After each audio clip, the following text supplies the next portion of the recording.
ibe Rame hano hari abantu barimo barareklama bavuga bati uyu munsi nta nkuru nimwe mu Rwanda muduhaye banagemi imwe yayindi wumva nawe ihari n'uyobora usuhuze meya uyobora Rayon Sport. Oya ntabwo muri Rayon Sport tugomba kuburamo inkuru.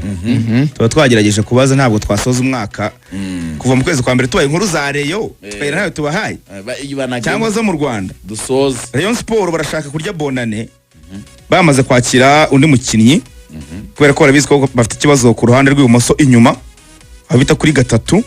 Barashaka rero kuba byibura ku munsi w'ejo bishyira kwa gatanu bakira undi mukinnyi hatagize igihinduka. Uyu mukinnyi akomoka mu gihugu cya Congo Brazzaville kwa ba Erenga Kanga Prince Junior ndetse n'umuzamu wa Pavel Nzira. Namwe nabonye ukina inyuma. Akina inyuma kuri gatatu yitwa Charles Atipo Konde. Amakuru agezweho nuko rwose ejo nimugoroba agomba gufata indege haguruka iwabo muri Kongo akagera i Kigali mu rukere rwo ku gatanu. Ubwo akazaba ari undi mukinnyi bongeyemo nkuko bivugwa nyuma ya Likau bakabahitamo mu amasezerano kubera ko we ntabwo Likau Pizarro ntabwo we azaza gukora test kuko bagize umwanya wo kumureba akina mu kipe ya AS Otohodoyo.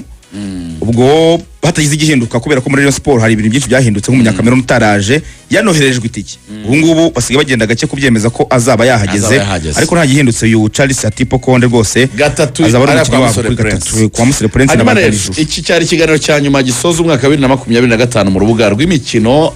Tugishoje dufashe uyu mwanya kugira ngo abantu baherereye mu turere 30 twose tw'igihugu tubashimire kuba mwarabanye na Radio Rwanda.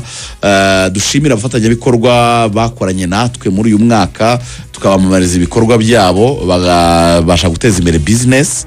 Dushimire cyane umuntu wese watwandikiye waduhaye ubutumwa watugaragarije urukundo watubwiye cyo yifuza